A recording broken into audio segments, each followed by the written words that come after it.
भांडाफोड़ किए गए हैं। आपको बता दें कि सीआईए पुलिस ने भांडाफोड़ किया है, परीक्षा पास करवाने वाले गिरोह का यहां पर खुलासा करा, 4 आरोपियों को गिरफ्तार किया। तो पुलिस अधीक्षक ने ये जानकारी दी है। इस वक्त की बड़ी और अहम खबर टीवी स्क्रीन पर कैथल से सुबह 11 बजे एसपी प्रेस कॉन्फ्रेंस करेंगे और इसकी जानकारी यहां पर पूरी तरह से देते हुए नजर आएंगे। कैथल से इस वक्त की बड़ी खबर आपको बता रहे हैं, परीक्षा पास करवाने वाले गिरोह का भांडाफोड़ किया गया, 4 आरोपियों को गिरफ्तार किया गया है। इस वक्त की बड़ी अहम खबर पुलिस अधीक्षक ने जानकारी दी। इस पूरी खबर पर ज्यादा जानकारी के साथ संवाददाता अनिल हमारे साथ फोन लाइन पर जुड़ गए, उनसे ज्यादा जानकारी ले लेते हैं। अनिल, कैथल से इस वक्त की बड़ी खबर आ रही है, सीआईए पुलिस ने भांडाफोड़ किया, परीक्षा पास करवाने वाले गिरोह का यहां पर 4 आरोपियों को गिरफ्तार भी किया गया है। क्या कुछ और अपडेट मिल रहा है इस पूरी खबर पर? जी बिल्कुल बताना चाहूंगा कि जो कैथल की पुलिस है उसके पास लगातार सूचनाएं मिल रही थी। कुछ लोग जो है सरकारी नौकरी में जो परीक्षा देते हैं उनके पैसे की एवज में जो है दूसरे परीक्षार्थी को बिठाते हैं, तो उसको लेकर जो है पुलिस गहनता से जांच कर रही थी और पुलिस को एक बड़ी सफलता हासिल की और उसने जो है 4 आरोपियों को गिरफ्तार किया है। और आज 11 बजे लगभग जो है कैथल के पुलिस अधीक्षक प्रेस वार्ता कर इसका पूरा खुलासा करेंगे कि किस प्रकार ये लोगों से पैसे लेते थे, किन लोगों से इन्होंने पैसे लिए हैं और किस प्रकार जो है ये अभ्यर्थियों को बिठाते और किस प्रकार से उससे संपर्क में रहते थे। इसी के चलते जो है पुलिस ने एक बड़ी सफलता जो है हासिल की है और इसमें जो 4 आरोपियों को गिरफ्तार किया है। यह जानकारी जो है पुलिस प्रवक्ता ने दी है कि 11 बजे जो है कैथल के पुलिस अधीक्षक जो है प्रेस वार्ता करेंगे और प्रेस वार्ता कर जो है इस मामले का खुलासा करेंगे। बताना चाहेंगे कि कैथल जो पुलिस है लगातार ऐसे प्रयासरत है। पीछे अगर आपने देखा होगा कि जो कैथल के अंदर जो है पुलिस भर्ती परीक्षा का पेपर लीक हुआ था, तो उसमें भी जो बड़ी सफलता जो कैथल पुलिस ने हासिल की थी, उसमें लगभग 54 के आसपास आरोपी जो पहले गिरफ्तार किए जा चुके हैं और उसके बाद जो है एक बड़ा जो सफलता पुलिस को हाथ लगी है। अब ऐसे जो है गिरोह का भांडाफोड़ हुआ है, जो सरकारी नौकरी में परीक्षा देने वाले परीक्षार्थियों की जगह बाहर के जो परीक्षार्थी थे उनको बिठाते थे और पैसे के एवज में ये बड़ा जो है लेन देन चल रहा था। इसी के चलते जो है पुलिस ने जो है सीआईए पुलिस ने 4 जो है आरोपियों को गिरफ्तार किया है और लगभग 11 बजे जो है कैथल के पुलिस अधीक्षक अपने कार्यालय में इसकी पूरी जानकारी देंगे। जी चलिए, बहुत बहुत शुक्रिया हमारे साथ जुड़ने के लिए अनंत, तमाम जानकारी हम तक पहुंचाने का बेहद शुक्रिया। कैथल से बड़ी खबर, सीआईए पुलिस ने किया भांडाफोड़, परीक्षा पास करवाने वाले गिरोह का भांडाफोड़ करते हुए 4 आरोपियों को गिरफ्तार किया। चलिए अब खबरों की ओर बढ़ लेते हैं। तो हॉस्टल के कमरे में पढ़ रहा युवक अभिराज उस समय अचंभित रह गया जब एकाएक उसने अपने पीछे प्रदेश के डिप्टी सीएम को खड़ा देखा। उसे एक बार तो यकीन ही नहीं हुआ, लेकिन जैसे ही उसकी नजर अन्य अधिकारियों पर पड़ी तो छात्र ने डिप्टी सीएम का वेलकम किया। दरअसल उप मुख्यमंत्री दुष्यंत चौटाला पिंजौर के हवाई पट्टी पर चल रहे निर्माण कार्यों का औचक निरीक्षण करने पहुंचे थे। इस दौरान दुष्यंत चौटाला सिविल एविएशन की ओर चलाए जा रहे पायलट ट्रेनिंग स्कूल के हॉस्टल में ट्रेनिंग ले रहे पायलट से मिलने के लिए उसके कमरे में चले गए। वहीं सिविल यहां पर एविएशन, जिला प्रशासन और अन्य आला अधिकारियों के साथ जायजा लेने पहुंचे दुष्यंत चौटाला ने हवाई पट्टी पर उपलब्ध सुविधाओं का बारीकी से यहां पर निरीक्षण किया और निर्माण कार्यों में तेजी लाने के लिए अधिकारियों को जरूरी दिशा निर्देश भी दिए।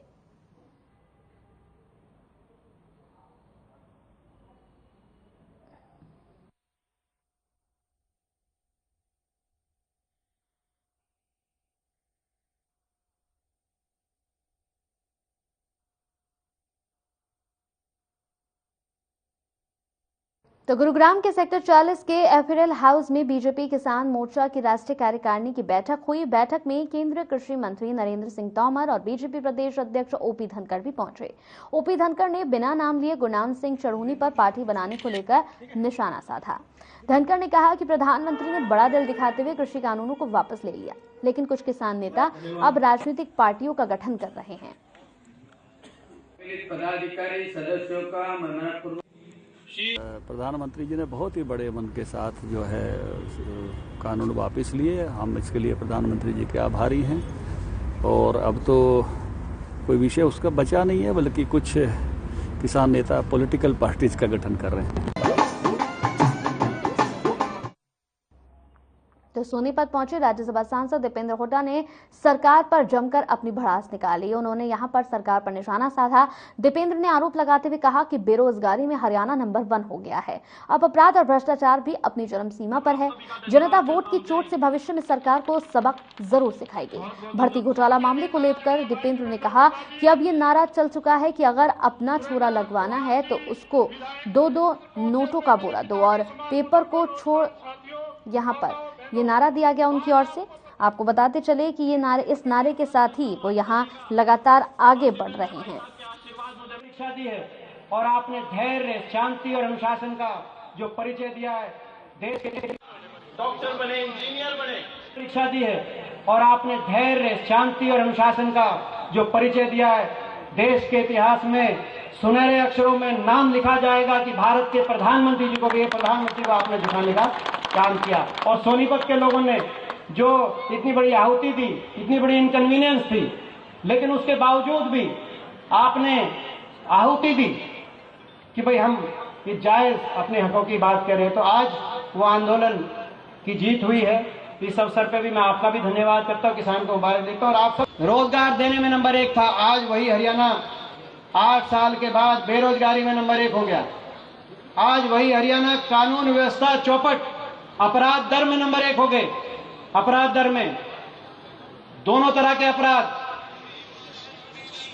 इंडिविजुअल अपराध में भी और लगातार कानून व्यवस्था के बिगड़ने के अपराध में भी। बेरोजगारी में नंबर 1 होना एक आंकड़ा नहीं है, ये हमारे युवा पीढ़ी के भविष्य का सच है।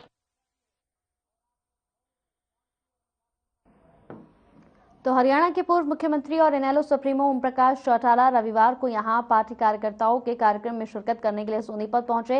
इस दौरान उन्होंने प्रेस कॉन्फ्रेंस कर कांग्रेस और बीजेपी को निशाने पर लेते हुए कहा कि कांग्रेस ने साजिश के तहत उन्हें रोजगार उपलब्ध करवाने के मामलों में जेल भिजवाया था, लेकिन अब 7 साल के शासनकाल में ये किस मुंह से बोल रहे हैं कि बगैर पर्ची खर्ची के रोजगार मिल रहा है, जबकि सच सबके सामने आ चुका है। चौटाला ने कहा कि अब इनेलो की सरकार थी, तब सरकार के खजाने में 2000 करोड़ रुपए मौजूद थे और अब स्थिति ऐसी है कि 2.5 लाख करोड़ का हरियाणा सरकार पर कर्ज है। विकास के नाम पर हरियाणा में कहीं भी कोई ईंट तक नहीं लगी है। स्कूलों में जहां टीचर नहीं है, वहीं अस्पताल में दवाइयां भी नहीं है। बहुत भीड़ में आवाज का है। 2005 में हमारी सरकार जाने के बाद कांग्रेस पार्टी की सरकार ने एक साजिश और षड्यंत्र करके मुझे 10 साल के लिए जेल भिजवाया था और दोष मेरे जुम्मे ये लगाया गया था कि मैंने 3210 पढ़े लिखे युवकों को नौकरी पे रखा। खबर अंबाला से है, जहां गृह मंत्री अनिल विज ने यहां कंटेनमेंट बोर्ड की ओर से बनाई गई 2 झीलों का लोकार्पण किया। एक झील पटेल पार्क में तो वहीं दूसरी अंबा झील का वर्चुअली लोकार्पण किया गया। मंच से लोगों को संबोधित करते हुए गृह मंत्री ने कहा कि मैं पहले भी अटल झील का उद्घाटन करने आया था। उन्होंने कहा कि जितनी गहरी सोच सरदार पटेल की थी, उतनी ही अनुरूप ये गहरी झील यहाँ बनाई गई है। वहीं मंच से गृह मंत्री ने लोगों को संबोधित करते हुए कांग्रेस पर जमकर निशाना साधा।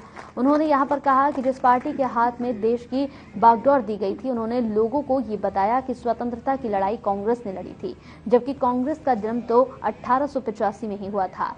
उन्होंने कहा कि कांग्रेस के जन्म से भी 28 साल पहले 1857 में आजादी की पहली लड़ाई लड़ी गई थी।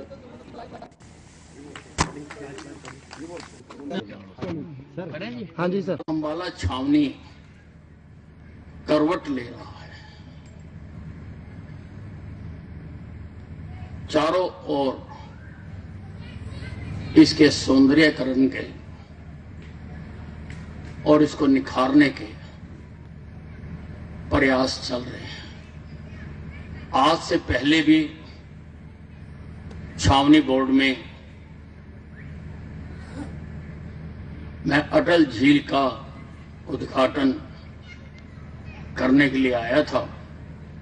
बहुत सुंदर झील बनाई गई है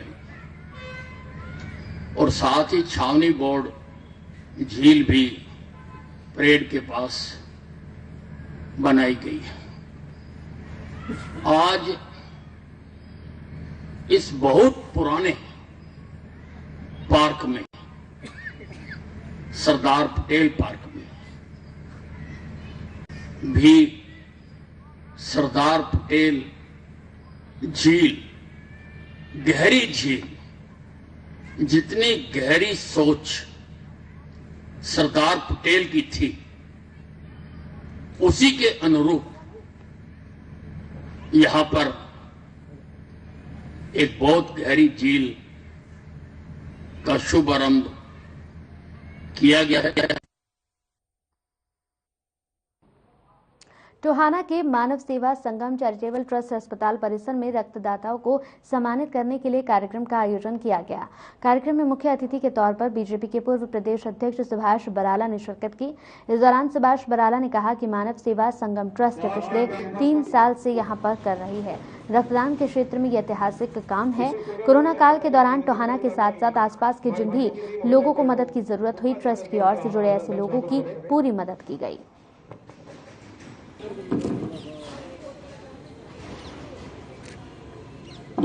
संगम का जो ये ब्लड बैंक है, इसको शुरू हुए 3 साल हुए और इस 3 साल पूरा होने पर यहाँ जो ऐतिहासिक काम है कि यहाँ की संस्था हमेशा से करती आ रही है, ब्लड डोनेशन का काम करती आ रही है, यहाँ पर हॉस्पिटल के माध्यम से सेवा का काम करती आ रही है।